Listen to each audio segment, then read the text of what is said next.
Good afternoon, and this is Joe from Office Qi Gong. So today I wanted to bring up a very important concept I think that exists in all religions, and really it's a law of the universe in a way, but it's actualized or manifested in human beings.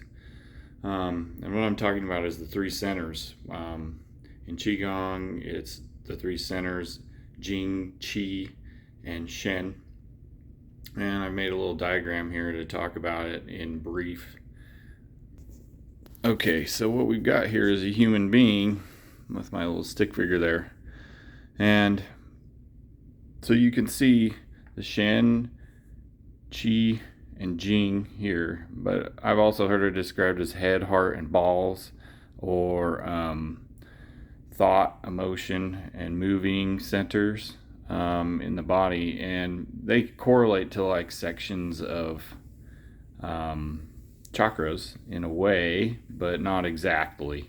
And you could think of a human being as sort of a three-brained being, and I think science is more and more correlating to what Taoists and many spiritual traditions have known for thousands of years, which is that we have these three brains essentially. And so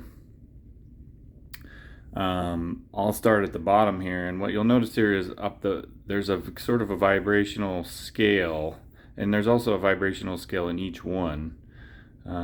So at the bottom here we have the moving instinctive center, which I would describe as sort of your motor function. Its function is to imitate, but it also controls the things that we are not conscious of, like breathing, walking. When at first you have to make a new movement consciously, but then it becomes like riding a bike, right? And we're aware of this, but it's an intelligent system, and it has certain vibrational densities. For example, you can play basketball at a certain level, and it's of one vibrational density. But you can play basketball at a super high level, and you can watch these athletes get into a higher vibrational state actually, and then they get on fire, for example. But it happens with everything else too. So in each one of these, there's different vibrational densities, and in each one, it also goes up. So we're sort of three stories. In the heart, which is our emotional center,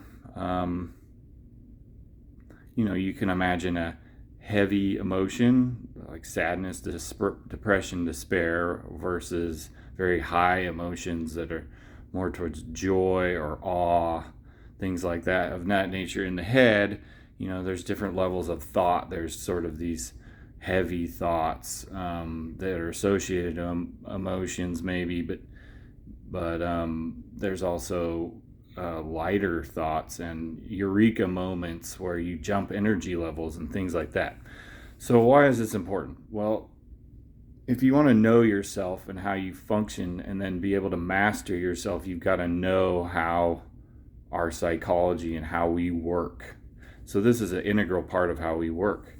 Each one of these is connected to each other. If you're intaking food into each one, low food like media that's heavy, news that's negative, or emotional news that's negative, or food for your body, crappy food, it's going to influence all three because they're all three connected. If you eat like crap, then your emotions are going to be lower density, and your thoughts are also going to be of lower density.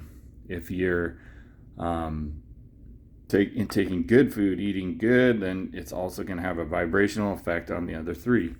So that's really important part of this. There's many other emotional parts, just being present to where you are in each one of these and how that looks for you will help you, analyze what your state is, or at least come to conscious of what your state is and possibly what caused it. Oh, I'm negative right now because I ate a donut and had a coffee, and I feel really, I hit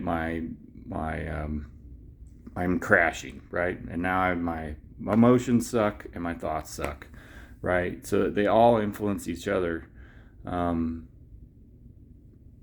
so I think reverse it around. I think that's the basics of what I wanted to cover in this video. It's just a real important thing, and I think it's connected also with masculine, feminine, and neutralizing forces, like you can see in a battery and things like that. You know, one of these centers is active when we're doing specific activities. If we're doing athletics, then the moving center is more active, and the other ones will be secondary, maybe passive in relation to that, feminine in relation to that.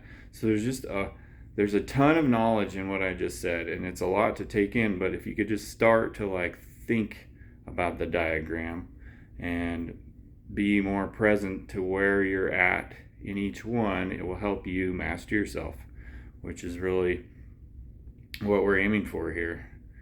So thank you, and we'll see you next time.